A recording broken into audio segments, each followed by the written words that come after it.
Viewers welcome to education and job corner. দেখুন, দীর্ঘদিন পরে আজকে ডিএ মামলাটি উঠেছিল আজকে 25/3/2025 honourable mister justice Sanjay Karol and honourable mister justice Manoj মিশ্রর বেঞ্চে। আপনারা জানতেন যে দীর্ঘদিন থেকে এই ডিএ মামলা নিয়ে একটা টালবাহানা চলছে। রাজ্য সরকারি কর্মচারীদের এই ডিএ মামলা যেহেতু সেন্ট্রালের নিরিখে দেওয়ার একটা বিষয় রয়েছে, তো সেই ক্ষেত্রে বহুদিন থেকে এই মামলা আগে জানতেন যে আপনারা মামলা হাইকোর্ট থেকে সুপ্রিম কোর্টে এসেছে, তারপরে কিন্তু এই যে লং গ্যাপে একটা মামলার ডেট পড়ছিল।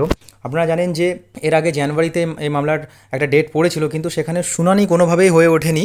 তারপরে আজকে মানে 25/3/2025 তারিখে এই যে ডিএ মামলাটি আজকে উঠেছিল এবং যথারীতি শুনানি হয়েছে। তবে যেটুকু গুরুত্বপূর্ণ আপডেট পাওয়া যাচ্ছে সেখান থেকে বলা যেতে পারে যে এই মামলার কিন্তু পরবর্তী ডেট আবারও কিন্তু নির্ধারণ করা হয়েছে।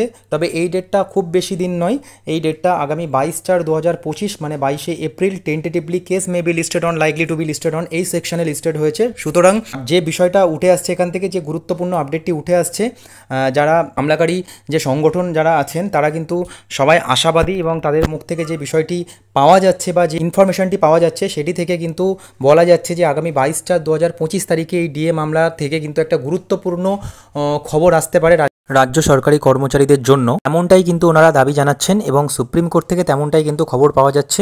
চলুন সরাসরি দেখে নেওয়া যাক মামলাকারী সংগঠনের পক্ষ থেকে, the confederation of state government এমপ্লয়িজের সংগঠন থেকে কি জানানো হয়েছে। সুপ্রিম কোর্টে confederation of state government employees and others versus state of West Bengal and others অর্থাৎ ডিএ মামলা উঠেছিল। মাননীয় বিচারপতিদের পর্যবেক্ষণ দেখে এবং তাদের শব্দচয়ন, বডি ল্যাঙ্গুয়েজ দেখে আমাদের মনে হয়েছে আমরা অত্যন্ত আশান্বিত।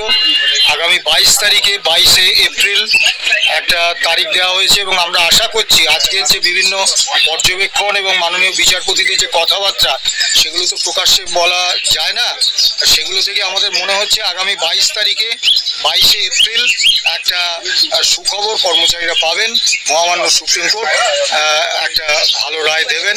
আমরা বারবারই বলেছিলাম এর আগেও যে মাননীয় মহামান্য আদালতের উপর ভরসা, আস্থা, বিশ্বাস, ভরসা রাখার জন্যে আমরা আজকেও সেই কথাটা বলছি এবং আমরা আশা করছি আগামী 22 তারিখে একটা সুখবর আমরা রাজ্য কর্মীরা, পেনশনাররা পাবো।